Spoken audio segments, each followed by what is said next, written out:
trust people. If you came into my store and I said, this lamp that I've got is pretty good, but the lamp next door is much better, I wouldn't be in business very long. It wouldn't work. If I were ethical, it wouldn't work. So when you say industry cares for people, that's not true. They can't afford to be ethical. So your system is not designed to serve the well-being of people. If you still don't understand that, there would be no outsourcing of jobs if they cared about people. Industry does not care. They only hire people because it hasn't been automated yet. So don't talk about decency and ethics. We cannot afford it and remain in business. It is important to point out that regardless of the social system, whether fascist, socialist, capitalist, or communist, the underlying mechanism is still money, labor, and competition. Communist China is no less capitalistic than the United States. The only difference is the degree by which the state intervenes in enterprise. The reality is that monetaryism, so to speak, is the true mechanism that guides the interests of all the countries on the planet. The most aggressive and hence dominant variation of this monetaryism is the free enterprise system. The fundamental perspective, as put forth by early free market economists like Adam Smith, is that self-interest in competition leads to social prosperity, as the act of competition creates incentive, which motivates people to persevere. However, what isn't talked about is how a competition-based economy invariably leads to strategic corruption, power and wealth consolidation, social stratification, technological paralysis, labor abuse, and, ultimately, a covert form of government dictatorship by the rich elite. The word corruption is often defined as moral perversion. If a company dumps toxic waste into the ocean to save money, most people recognize this as corrupt behavior. On a more subtle level, when Walmart moves into a small town and forces small businesses to shut down for they are unable to compete, a gray area emerges. For what exactly is Walmart doing wrong? Why should they care about mom-and-pop organizations they destroy? Yet, even more subtly, when a person gets fired from their job because a new machine has been created which can do the work for less money, people tend to just accept that as the way it is, not seeing the inherent, corrupt inhumanity of such an action. Because the fact is, whether it is dumping toxic waste, having a monopoly enterprise, or downsizing the workforce, the motive is the same: profit. They are all different degrees of the same self-preserving mechanism, which always puts the well-being of people second to monetary gain. Therefore, corruption is not some byproduct of monetaryism. It is the very foundation. And while most people acknowledge this tendency on one level or another, the majority remains naive as to the broad ramifications of having such a selfish mechanism as the guiding mentality in society. Internal documents show that after this company positively, absolutely knew that they had a medication that was infected with the AIDS virus, they took the product off the market in the U.S. and then they dumped it in France, Europe, Asia, and Latin America. The U.S. government allowed it to happen. The FDA allowed this to happen. And now the government is completely looking the other way. Thousands of innocent hemophiliacs have died from the AIDS virus. This company knew absolutely that it was infected with AIDS. They dumped it because they wanted to turn this disaster into a profit. So you see, you have built-in corruption.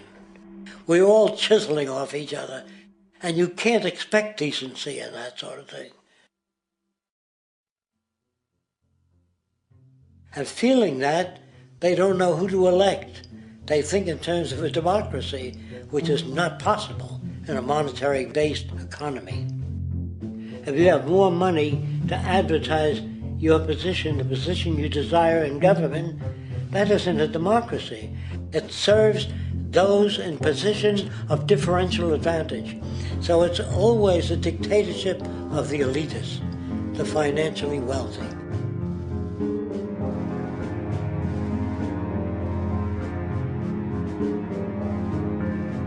It is an interesting observation to note how seemingly unknown personalities magically appear on the scene as presidential candidates. Then, before you know it, somehow you are left to choose from a small group of extremely wealthy people who suspiciously have the same broad social view. Obviously, it's a joke.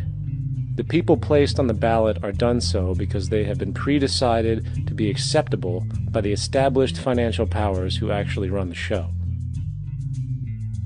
Yet, many who understand this illusion of democracy often think, if only we could just get our honest, ethical politicians in power, then we would be okay.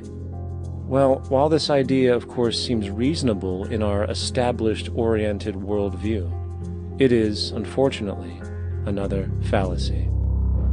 For when it really comes down to what is actually important, the institution of politics, and thus politicians themselves, have absolutely no true relevance as to what makes our world and society function. It's not politicians that can solve problems. They have no technical capabilities. They don't know how to solve problems. Even if they were sincere, they don't know how to solve problems. It's the technicians that produce the desalination plants. It's the technicians that give you electricity, that give you motor vehicles, that heat your house and cool it in the summertime. It's technology that solves problems, not politics. Politics cannot solve problems because they're not trained to do so. Very few people today stop and consider what it is that actually improves their lives. Is it money? Obviously not. One cannot eat money or stuff money into their car to get it to run. Is it politics? All politicians can do is create laws, establish budgets, and declare war. Is it religion? Of course not. Religion creates nothing except intangible emotional solace for those who require it.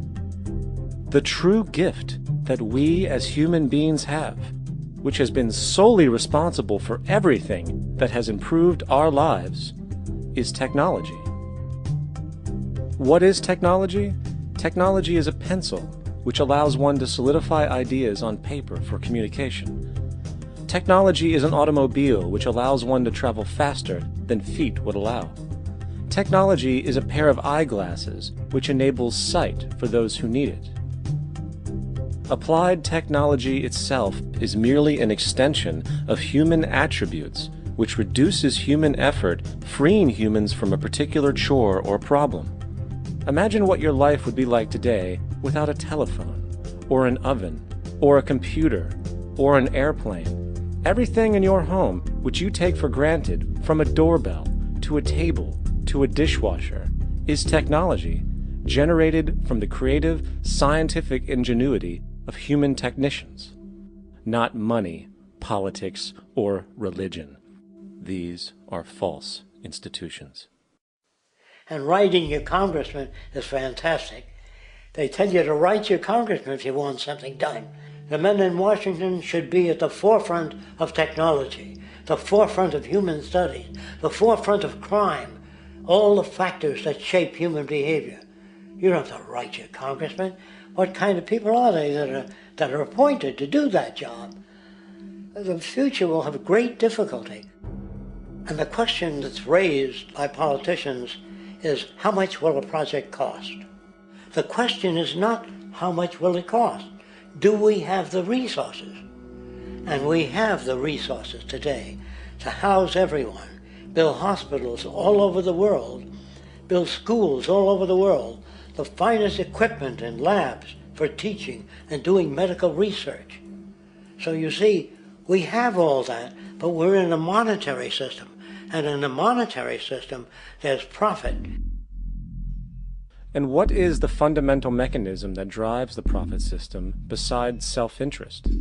What is it exactly that maintains that competitive edge at its core?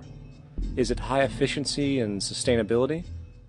No, that isn't part of their design. Nothing produced in our profit-based society is even remotely sustainable or efficient. If it was, there wouldn't be a